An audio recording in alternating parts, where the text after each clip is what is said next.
Ka te hae tiwi hei whakapuaki mai I ona whakaaro e pāna ki ngā take tōranga pū o te wā. Kei konei a Shane Jones, māngai o te rōpū reipa. Tēnā koe, Shane. Kia ora.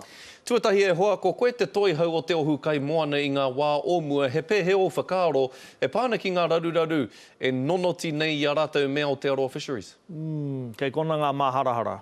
I te wā I waihanga tiai e mātou a te ohu kai moana me wana toronga ki hai mātou I pai ki horapai ngā raruraru I wainga tonu I te iwi ki runga I te tēpū o ngā kamupene.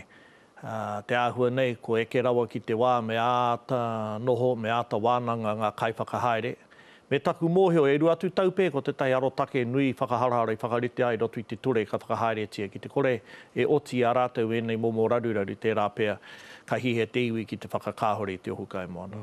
Ka uru atu koe ki te awhina I a rātou ki te whakatika I ngā raruraru nei? E Mā rātou anō rā nei rātou e kuhu? A mātou ko parikura o mātou kuaha e puare ana. O tira I te mutunga ko whakarite te iwi ko rātou hei pupuru I e rā tūranga. Tāku ki a rātou mahia I rungi te pai, te pono. O tira kauaraua te tahi me ko tahi e huna.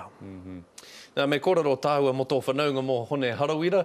Kei te tino whakapeha rawa atu ia mo tana toanga ki te mihini o reipa. Hei tāna te mihini o reipa I te kōwhiringa pōti o te tai tokerau. He pēhe o whakaaro ki e rā momo korero ana. Tēnei tohe iti pahure ake nei I riru I a hone. O tira ho te pakanga o te ao kei te paunga o te tau.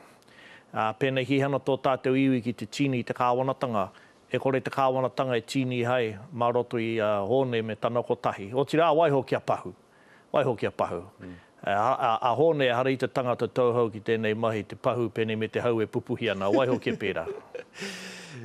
E mea ne etahi, kāre koutou o reipa I paku aha, hei āwhina ia Kelvin I te tīmatanga o te kōwhiringa pōti motu hake nei. Me ara wāke ka kite koutou I ngata tauranga e ki ana, kua ahua tata I wainga nui a rāua ko hone harawira, kātahi koutou ka kūtere atu ki te āwhina ki te tautoko ia Kelvin. Hei pēnā ai? Kā I te tīmatanga, hora kau mātou, e haria mātou tēnei pōti motu hake I karanga I whakarite, nā hone. I te tīmatanga, hora kau mātou I pai. Kia whawhai tia I tēnei whawhai. Me te ki atu kia hone, he hate hua kāputa.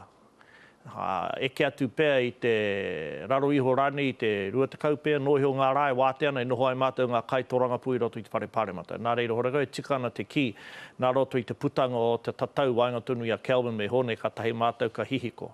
Nā, maha tunu o mātou mahi. Hako hora koe ki te ana I roto I te ao papaho, a rāno atu ngā whare I pātōtongi ai, o tira I te mutunga hinga mātu I te korenga o tō tātou iwi pai ki te haere ki te tuku pōti. Haunga no ngā hua o tēnei kōwhiringa pōti motu hake nei ngā rangi whakatānei. Ka pēhea Kelvin I roto I te kōwhiringa pōti o te motu? Kua pakari.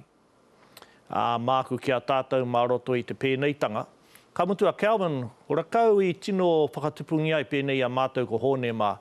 I o mātou mahi tau kume mo te triti, mo te whenua, mo te reo. A Kelvin āhua rereke, te marae I whakatangatangi a ia ko te kura, ko te ao te mātauranga.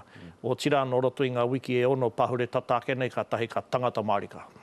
Ai kaora nei ka tae te ropu tōranga pū Māori me mana te mahitahi?